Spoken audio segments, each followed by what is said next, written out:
नमस्कार, मैं रामकेश मीना, सहायक आचार्य प्राणी शास्त्र विभाग, राजकीय महाविद्यालय बांदा। आज का जो हमारा टॉपिक है वो बीएससी पार्ट सेकेंड के paper first annual diversity part second, topic asterias a sea star, समुद्री तारा जिसको कहते हैं। वैसे कहने में समुद्री मछली कुछ कहते हैं, लेकिन इसको मछली कहना सही नहीं है। समुद्री तारा है। समुद्री तारा के जो अंदर ब्लड वेस्कुलर सिस्टम है, रुधिर परिसंचरण तंत्र। रुधिर परिसंचरण तंत्र, इसमें वास्तविक रूप से ऐसा रुधिर परिसंचरण तंत्र नहीं है, लेकिन एनिमेड और मॉलस्क के समान इसमें हम इसका वर्णन कर सकते हैं। तो इसका रुधिर परिसंचरण तंत्र है, उसमें दो भागों में बांट सकते हैं। एक है रुधिर तंत्र हीमल सिस्टम और दूसरा है परिरुधिर तंत्र पेरीहीमल सिस्टम। रुधिर तंत्र और जो परिरुधिर तंत्र है, उन दोनों में हम अगर विस्तार पूर्वक चर्चा करें तो इसका डायग्राम जैसा हम देख रहे हैं, इस डायग्राम में ये है इसकी ओरल सतह यानी मुख सतह, जहां पर मुख होता है और मुख के चारों तरफ एक रिंग पाई जाती है, उसको ओरल हाइपोन्यूरल रिंग साइनस भी कहते हैं, या ओरल हीमल सिस्टम वाली रिंग कह सकते हैं। ओरल हीमल रिंग जैसा कि यहां पर लिख रखा है। इसमें प्रत्येक भुजा में आप देख रहे हो, प्रत्येक भुजा में इसमें से कैनाल निकलती है, इसलिए रेडियल पेरीहीमल कैनाल, इनको रेडियल पेरीहीमल कैनाल का है। मुख के चारों तरफ है। इधर ये रेडियल हीमल स्ट्रैंड बीच में जो दिखाई दे रहा है, रेडियल हीमल स्ट्रैंड है। तो बीच वाला जो सिस्टम है, डार्क जो दिख रहा है, ये हीमल सिस्टम है, और जो परिधि की तरफ है आउटर रिंग जो है वो पेरीहीमल सिस्टम का एक सिस्टम का है। इसके बीच में ये जो सीलोम टाइप में गुहा जैसी है, प्रगुहा जैसी पाई जाती है, ऐसा इसके अंतर्गत पाया जाता है। ये रेडियल हीमल सिस्टम दिखाई दे रहा है आपको। अरिय रुधिर कोटरे या रज्जुक, रेडियल हीमल सिस्टम या साइनसेस जो दिखाई दे रहे हैं। अक्षीय ग्रंथि, इसके पश्चात आती है इसकी अक्षीय ग्रंथि। ये एक्सियल ग्लैंड है, जिसको ब्राउन ग्रंथि भी कहते हैं, हर्ट भी कहते हैं इसको। ये एक बड़ी होती है साइज में, जो कि इसके अंदर कुछ गुच्छिनुमा संरचना पाई जाती है, एक्सियल साइनस पाया जाता है, और अस्मनाल, यहाँ पर अस्मनाल से जुड़े रहती है, तो उन सबको मिलकर ये एक्सियल ग्लैंड पाई जाती है, अक्षीय ग्रंथि। फिर एवोरल सतह पर हम देखते हैं, तो ये एवोरल सतह है। परिमुख सतह, ये अपमुख सतह, ये मुख सतह है। अपमुख सतह, इसमें आप देख रहे हो ये 5 कोणों का एक बड़ा सा संरचना दिखाई दे रही है। इसमें एवोरल हीमल रिंग बीच में है। प्रत्येक भुजा में आप देख रहे हो 2 जोड़ी गोनेड्स, जननिक ग्रंथियां हैं, और गोनेड्स को चारों तरफ से घेरने वाला जेनाइटल साइनसेस है, जिसमें गोनेड्स प्रेजेंट है। ये एवोरल पेरीहीमल रिंग साइनस है, और ये जेनाइटल हीमल स्ट्रैंड इसके अंदर जो दिखा रहे हैं, जेनाइटल हीमल स्ट्रैंड है। एक्सियल ग्लैंड अंत में टर्मिनल हेड प्रोसेस के अंदर खत्म होती है, और इधर 2 गैस्ट्रिक टफ जो कि इसके स्टोमक से निकलते हैं और वो यहां तक आते हैं, उनके साथ में जुड़े रहते हैं। इस प्रकार से इसका साधारण सी संरचना दिखाई देती है। तो हीमल सिस्टम में और पेरीहीमल सिस्टम में, पेरीहीमल सिस्टम में ऊपर की जो परिमुख रुधिर वलय कोटर या ओरल पेरीहीमल रिंग साइनस, ये ओरल पेरीहीमल रिंग साइनस इसको कहते हैं।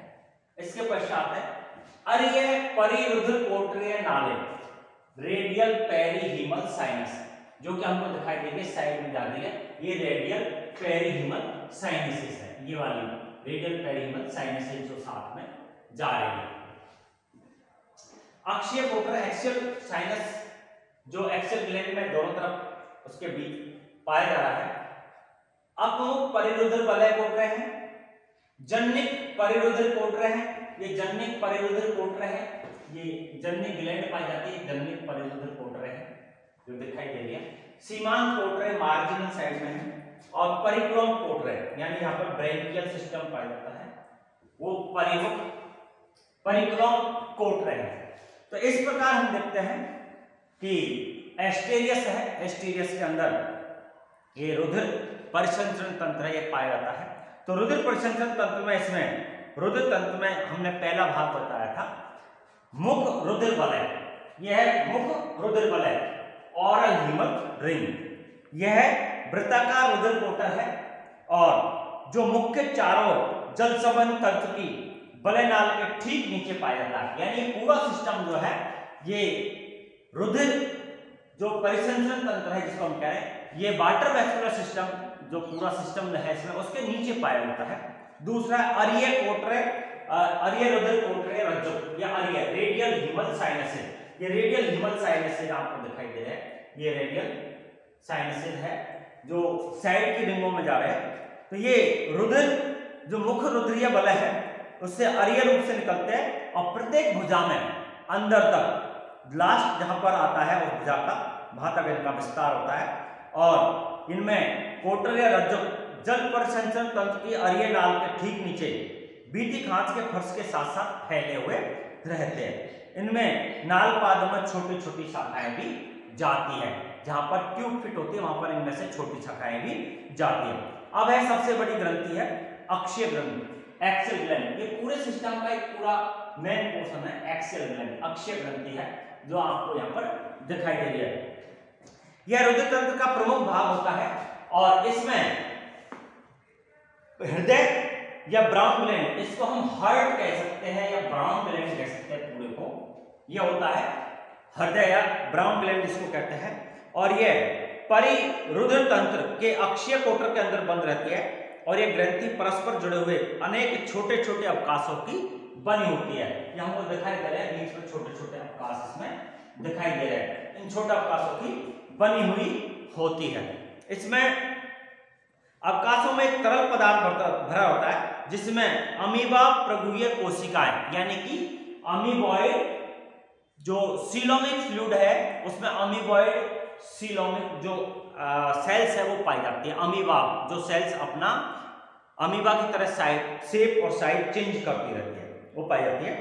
इन कोशिकाओं में भूरे रंग का वर्णक होता है और अक्षीय ग्रंथि अपने मुख एवं अपमुख सिरों पर क्रमशः मुख एवं अपमुख रुधिर कोटरों से जुड़ी हुई रहती है। ये दोनों तरफ से जुड़ी हुई है, ये मुख सतह है, अपमुख सतह, दोनों तरफ से ये जुड़ी हुई होती है। इसमें आप देख रहे हैं कि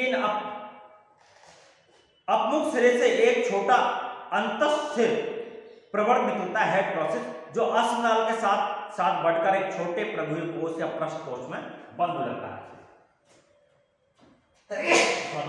इसका एक टर्मिनल हेड जो निकल रहा है ये अस्नाल के साथ जुड़कर और इसके पृष्ठ कोश में डोर्सल साइड का जो कोश है उसमें बंद हो जाता है और पृष्ठकोश प्रबंध के ठीक नीचे पाया जाता है यानी मैड्रिपोराइड के ठीक नीचे पाया जाता है और जठराग्रमी आमाशय भित्ति में स्थित रुधिर कोटरों से एक जोड़ी जठरगुच्छे भी निकलते हैं। ये जठरगुच्छे है जो टफ्ट है, ये गैस्ट्रिक टफ्ट जिनको कहते हैं, ये जठरगुच्छे है और इन्हीं जठराग्रमी गुच्छों की सहायता से अक्षीय ग्रंथि में अपमुख सिरे के आमाशय से बचा हुआ भोजन इसमें ब्लड के साथ में मिलता है।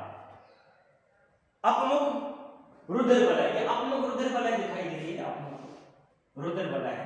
इसमें यह एक पंचभुजाकार वलय नाल होती है जो केंद्रीय बिंब की अपमुख सतह पर स्थित होती है और यह नाल वलय से 5 जोड़ी जन्निक रुधिर डोरिया निकलकर जनन ग्रंथियों में जाती है। ये जनन ग्रंथियां हैं, इनमें 5 जोड़ी निकल के जा रही है।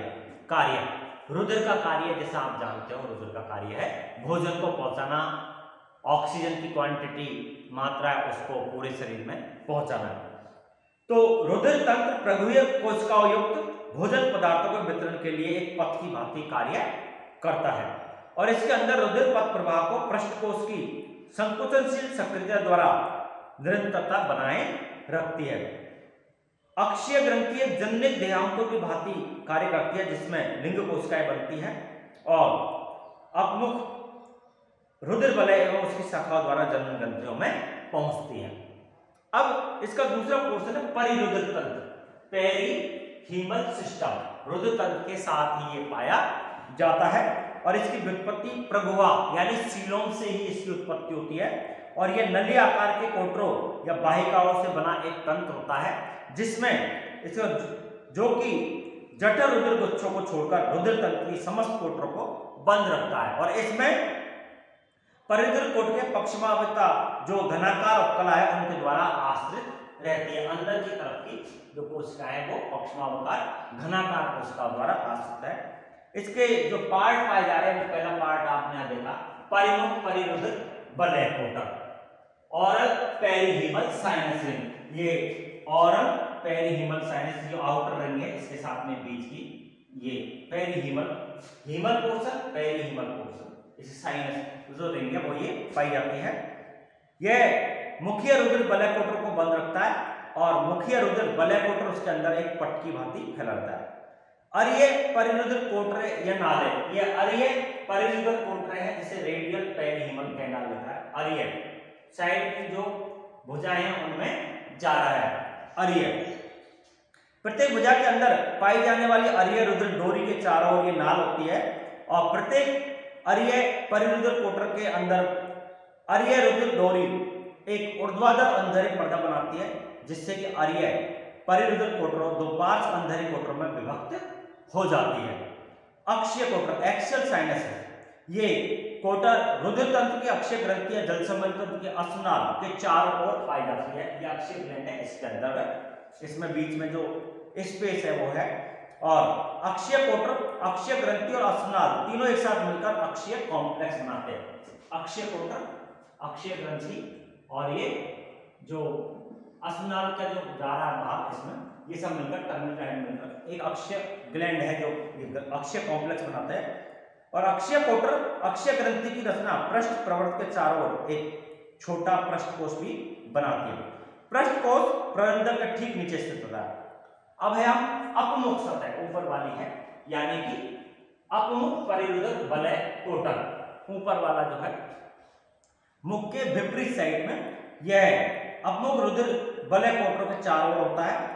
जननिक परिरुधिर कोटर है, ये जननिक परिरुधिर कोटर है, ये जननिक परिरुधिर कोटर है।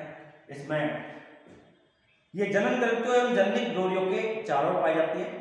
सीमांत कोटरे ये 10 होती है और प्रत्येक भुजा में 2 कोटरे पाई जाती है और प्रत्येक भुजा की दोनों कोटरे सीमांत तंत्रिका रज्जु के नीचे दाएं बाएं होती है और क्रमशः अपनी भुजाओं की अरिय परिरुधिर कोटरों में खुलती है। परिक्लोम कोटरे ये त्वक्लोम या पेपुली के आधार भाग के चारों ओर पाई जाती है। अब ये हमारा यहाँ पर रुधिर परिसंचरण तंत्र का जो टॉपिक है यहाँ पर हम समाप्त करते हैं और दूसरा जो टॉपिक है साथ में वो है श्वसन तंत्र। साथ में हम बात करते हैं रेस्पिरेशन की, श्वसन तंत्र की। इसमें श्वसन तंत्र के लिए स्पष्ट रूप से त्वचा पर पाई जाने वाली कुछ क्लोम्स होती है, जिसको चर्मीय क्लोम कहते हैं। चर्मीय क्लोम जिनको हम डर्मल ब्रैंकी कहते हैं। डर्मल ब्रैंकी चर्मीय क्लोम ब्रैंकी।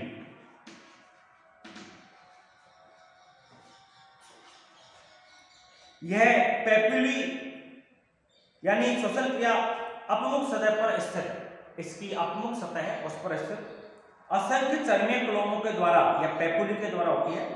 और चर्मीय क्लोम त्वचा के नीचे पतली भित्ति के संकुचनशील ऊर्ध्व होते हैं, यानी उभरी हुई संरचना होती है जो त्वचा में से ऊपर उभरी होती है। इन चर्मीय क्लोमों की गुहाएं प्रगुहा में जुड़ी हुई होती है, इसकी जो सीलोम होती है उससे जुड़ी होती है और ये संकुचनशील ऊर्ध्व की तरह होती है। इनकी गुहाएं प्रगुहा में सतत रहती है और समुद्र के जल में घुली हुई जो ऑक्सीजन है वो ऑक्सीजन इन चर्मीय क्लोमों में विस्तृत होकर अंदर प्रवेश कर जाती है। यानी कहने का मतलब है कि इसकी जो चर्बीय कॉलम होते हैं, डर्मल ब्रैंक होते हैं, उनकी त्वचा बहुत पतली होती है यानी, और उसमें विसरण विधि द्वारा ये ऑक्सीजन अंदर प्रवेश कर जाती है और कार्बन डाइऑक्साइड विकसित होकर बाहर निकल जाती है। चर्बीय कॉलमों की बाहरी सतह के पक्षभागों के अस्तर द्वारा उनके ऊपर से गुजरती हुई श्वसन जलधारा उत्पन्न हो जाती है और इन जलधाराओं के द्वारा भूखा में स्थित पक्षमा प्रभुय तरल इनमें प्रवाहित करता रहता है। पतली भित्ति होने के कारण ट्यूब फिट द्वारा भी कुछ गैसों का विनिमय होता है। मेयर साइंटिस्ट के अनुसार एस्टीरियस रूबेज, जिसमें बीती खांचे आच्छादित होती है, में ऑक्सीजन का उपभोग लगभग 60% कम हो जाता है। अब उत्सर्जन क्रिया, स्पेशल उत्सर्जन क्रिया के लिए कोई इसमें ऐसे अंग नहीं है, फिर भी जो इसकी त्वचा में जो चर्बीय कॉलम ट्यूब फिट है और जो अन्य संरचनाएं, तो विशिष्ट उत्सर्जन अंगों का तो अभाव होता है, लेकिन अमोनिया, यूरिया और क्रिएटिन मुख्य उत्सर्जी इसके पदार्थ होते हैं और ये उत्सर्जित पदार्थ शरीर के ऊतकों से प्रभुय तरल में विस्तृत हो जाते हैं, जहां इनको विचरण करती हुई अमीबा प्रभुय कोशिकाएं जो है एमोबॉइड सीलोमिक सेल, इनके द्वारा निकल लिया जाता है, इनगल्फ कर लिया जाता है और ये अंत में प्रभुय कोशिकाएं चर्बीय कॉलमों से होकर जंतु के शरीर से बाहर निकल जाती है। इन कोशिकाओं को बाहर निकलने के लिए चर्बीय कॉलमों के सिरे संकुचन हो जाते हैं और नाल पादों से विसरण द्वारा भी कुछ उत्सर्जन की क्रिया होती है। जठर निर्गमी अंधनाले, जैसे कि हमने डाइजेस्टिव सिस्टम में पढ़ा था, इसका जठर निर्गमी अंधनाले, इनके द्वारा भी कुछ उत्सर्जित पदार्थों का उत्सर्जन होता है और ये पदार्थ गुदा द्वारा शरीर से बाहर त्याग दिए जाते हैं। अब हम अगले वीडियो में बात करेंगे तंत्रिका तंत्र और ज्ञानेंद्रियों की और इसके जीवन वृत्त की।